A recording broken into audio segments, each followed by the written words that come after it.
अस्सलाम वालेकुम दोस्तों, मैं हूं सईद उमर फ़ारूक अपने चैनल उमर स्पीक्स की एक और एपिसोड के साथ आपकी खिदमत में हाज़िर हूं। दोस्तों आज के एपिसोड भी हज स्पेशल एपिसोड है और बड़ी अच्छी आपको मेरे चेहरे की स्माइल से पता लग गया होगा कि मैं कोई अच्छी खबर आपके लिए लेके आया हूं। और मैं बहुत अरसे से जब से मैं हज की वीडियोस बना रहा हूं तो मैं हमेशा अल्लाह ताला से दुआ करता रहा हूं कि अल्लाह ताला सबकी मुश्किलात और परेशानियों को दूर फरमाए और सबके लिए अच्छे दिन आने वाले दिन साबित हों। और इस रमज़ान में स्पेशली मैंने ये दुआ की थी, सब लोगों ने, हम सब ने दुआ की थी कि जो लोग भी हज और उम्रे की सआदत हासिल करना चाहते हैं अल्लाह ताला उनको इस साल ये सआदत ज़रूर नसीब फरमाए। तो इसी से रिलेटेड एक न्यूज़ आपके साथ शेयर करनी है, बट वीडियो स्टार्ट करने से पहले आपसे सिर्फ इतनी सी रिक्वेस्ट है कि अगर आप हज और उम्रा से रिलेटेड लेटेस्ट इन्फॉर्मेशन से वाकिफ़ रहना चाहते हैं तो नीचे दिए गए सब्सक्राइब के बटन पर अभी क्लिक कर लें, क्योंकि इसके लिए आपको कोई दुआ भी नहीं करनी पड़ती, सिर्फ क्लिक करना पड़ता है।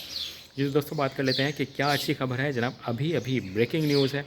अभी मुफ्ती अब्दुल शकूर साहब और वफाकी वज़ीर जो वज़ीर ख़जाना है इसहाक़ डार साहब, उन्होंने जनाब प्रेस कॉन्फ्रेंस की है, क्योंकि काफ़ी दिनों से कशमकश चल रही थी कि कुरानंदाज़ी होगी या नहीं होगी, क्या होगा। कुछ लोग अफवाहें फैला रहे थे कि जनाब हज को कोटा जो है वो वापस करने जा रहे हैं और हज कोई भी नहीं करेगा इस साल। तो वो तमाम अफवाहों को उन्होंने जनाब बिल्कुल उसको बिल्कुल ख़त्म कर दिया है और बड़ी ज़बरदस्त खबर दी है तमाम पाकिस्तानियों के लिए। और वो ख़बर यह है कि तमाम लोग, जिन लोगों ने भी अब तक रेगुलर हज स्कीम के तहत एप्लीकेशंस जमा करवाई थी, उन सब एप्लीकेशंस को एक्सेप्ट कर लिया और माशाल्लाह सब लोग हज करने जाएंगे। आप सब लोगों को बहुत बहुत मुबारक हो। मेरी तरफ से मेरी दिली तमन्ना, मेरी दिली ख्वाहिश थी, मेरी दिली दुआ थी कि आप सब लोग जो इतने दिलो जान से हज पे जाना चाहते हैं तो वो सब लोग हज पे जाएं।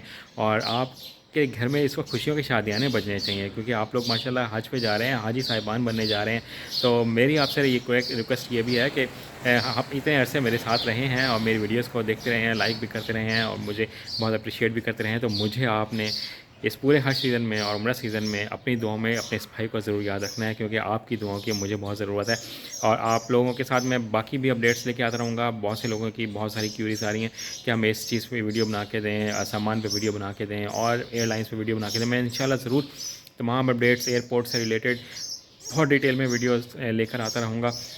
बहुत से लोग ये पूछ रहे थे कि पीसीआर टेस्ट की रिक्वायरमेंट अभी भी है कि नहीं है। तो जनाब मैं आप लोगों को बता दूं कि पीसीआर टेस्ट की कोई रिक्वायरमेंट नहीं है, चाहे आप पाकिस्तान में हैं या पाकिस्तान से बाहर हैं, आप किसी भी मुल्क में हैं। पीसीआर टेस्ट की रिक्वायरमेंट सऊदी गवर्नमेंट ने बिल्कुल ख़त्म कर दिया है। फिर बहुत से लोगों ने, क्योंकि मैं क्विकली आपके क्वेश्चन का आंसर भी दे रहा हूँ कि बहुत से लोगों ने क्वेश्चन किया था कि हम लोग महरम के बगैर जा सकते हैं या नहीं जा सकते। कुछ दो सिस्टर्स थी, उनका कॉमेंट सेक्शन में मैसेज आया हुआ था, तो मैं उनको रिप्लाई कर दूँ कि आप माज़रत के साथ पाकिस्तानी गवर्नमेंट के रूल्स के मुताबिक आप लोग उसके बगैर, महरम के बगैर अभी फ़िलहाल नहीं जा सकते हैं। मज़ीद कोई क्वेश्चन हो तो आप कमेंट सेक्शन में मुझसे पूछ सकते हैं। आज की वीडियो में इसी खुशखबरी के साथ आप लोगों को एक दफ़ा और मुबारकबाद कि आप लोग हज पे जा रहे हैं। इतना ही कहना था। चैनल पर करें तो चैनल को सब्सक्राइब कर लीजिएगा। अपने घर वालों का बहुत ज़्यादा ख्याल रखिएगा। अल्लाह हाफ़िज़।